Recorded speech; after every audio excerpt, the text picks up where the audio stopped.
هاي السلام عليكم، كديرين؟ لاباس عليكم؟ كنتمنى تكونوا بخير وانتم كتشوفوا هذا الفيديو.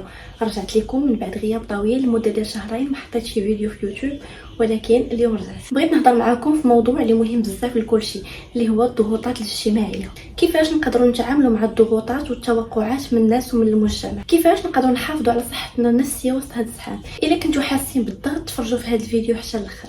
الضغوطات الاجتماعيه هي واحده من الامور اللي كيعاني منها بزاف ديال الناس، وهاد الضغوطات يمكن يجيونا من العائله، صحابنا، ويمكن حتى من المجتمع كامل.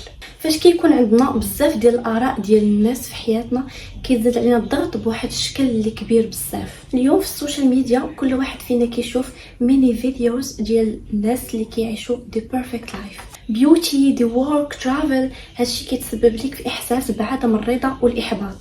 في المجتمعات اللي مازال متاثره بالعادات والتقاليد القديمه هاد الضغوطات كتكون كبر، واللي كيخليها صعب هو السوشيال ميديا. علاش؟ حيتاش كتشوف بنات ودراري اللي قدك ولا صغير منك في اللاج عايشين ايديال لايف، وانت مازال ما حققتي حتى حاجه في حياتك. هادشي كيخليك تحس بالاحباط وكتحقد. فور اكزامبل ان تراديشنال سوسايتيز العائله كتمارس عليك واحد الضغط اللي كبير، خاص البنات باش انها تزوج واحد السن معين او لا باش تخدم واحد الخدمه اللي عندها قيمه في المجتمع. ممكن تكون ملزم باش انك تلتزم بهاد المعايير باش ما تتعرضش للانتقاد، وهذا الشيء غادي يخليك تحس بالاحباط، خصوصا الا كنتي مازال ما حققتي حتى شي حاجه في حياتك. كيف قلت لكم من قبل، في السوشيال ميديا كاين اللي كيبين حياته المثاليه، successes, travel, the work, adventures, senses of beautiful thing في حياتهم اليوميه. وهذا الشيء عندنا حنا كمتفرجين كيخلينا نحسوا بالنقص، كيزيد من الضغط علينا because ما عندناش نفس الحياه. شوفوا، مادام عندكم القدره باش انكم تخيلوا واحد الحياه زوينه، كونوا على يقين ربي ما غاديش يحرمنا منها. الحاجه الوحيده اللي خاصكم ديروا هي انكم تقاتلوا وتضربوا تماره باش توصلوا لهذيك الحاجه، حتى شي حاجه ما كتجي بالساهل. قال تعالى سوره النجم: ليس للانسان الا ما سعى. هذه الايه هذه كتبين لك بان الانسان لن ينال الا ما سعى واجتهد من اجله.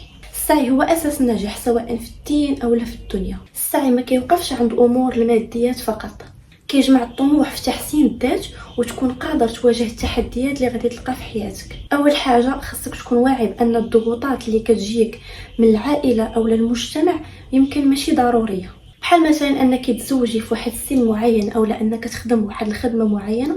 بحال هاد الحوايج هادو ما خصكش تشدهم عندك. خلي داكشي ديال المقارنات ديال حياتك بحياه الناس واحدين اخرين. شوفوا، راه اي واحد عنده مساره وعنده اهدافه اللي خاصين به. النجاح ماشي شي حاجه اللي مرتبطه بالناس، كل واحد عنده طريقه في هذه الحياه. في السوشيال ميديا بزاف ديال الناس كيبينوا حياتهم زوينه، ولكن راه في اغلب الاوقات هذاك الشيء اللي كتشوفوا ماشي هو الحقيقه. كاينين شي حوايج اللي فيك. بزاف ديال الناس كيبينوا دي بيرفكت لايف، ولكن ان رياليتي كيكونوا كيدوزوا بتحديات اللي صعيبه بزاف. حاول ما تقارنش حياتك بحياه الناس الاخرين، لانه كل واحد وعنده ظروفه، واللي كيشوفوا الناس على الانترنت راه ماشي هو كل شيء في حياته. الا كنتي كتحس بالضغط حاول تكون مع ناس اللي عندهم نفس التفكير ونفس القيم ديالك. ممكن تفتح قلبك لشي صديق ولا شخص عزيز عليك اللي تشارك معاه مشاكلك والضغوطات اللي كتحس بهم. الدعم الاجتماعي كيعاون بزاف باش تحس راسك اقل وحده ويخليك تحس بانك ماشي بوحدك في هذه الحياه. ضروري انك تعرف تقول لا على شي حاجه اللي ما عجباتكش او ما كتماشاش مع قيمك ومبادئك. مثلا الا كان عندك ضغط كبير من العائله باش انك تخدم واحد الخدمه اللي ما عاجباكش، خلي عندك شجاعه باش انك تدافع على اختياراتك وتكون واضح مع الناس الاخرين. خاصك توازن ما بين القرايه، الدراسه، الحياه الاجتماعيه والراحه. ضروري يكون عندك وقت الصلاه مهمه بزاف، وهي الحاجه الوحيده اللي تقدر تخلص فيها من الضغوطات النفسيه، ووقت تقرا فيه وتخلي عقلك يرتاح. هذا الشيء غادي يعاونك باش تحافظ على توازن عقلي وجسدي وتحسن راسك. نصائح عمليه باش تتعاملوا مع الضغوطات الاجتماعيه. اول حاجه ويلا هضرت عليها دابا شويه، اللي هي الصلاه. صلي صلاتك في وقتها، والصلاه راه غادي تعاونك في الدنيا وفي الاخره. ثاني حاجه ما تهربش من مشاعرك. كتحس بضغط نفسي ماشي مشكل، ولكن اهم حاجه هي شنو غادي دير باش تقدر انك تغلب عليه. difficult challenge in societies خصوصا اللي مازال متاثره customs and traditions. ولكن وقت ما كنتي واعي بهاد الضغوطات وعرفتي وقتاش تواجهها غادي تقدر تكون حياه متوازنه واكثر راحه. حط حدود مع المجتمع، تكون عندك اهداف خاصه بك. وديما خلي نظرتك لحياتك مريحه، عيش لراسك وماشي لغيرك.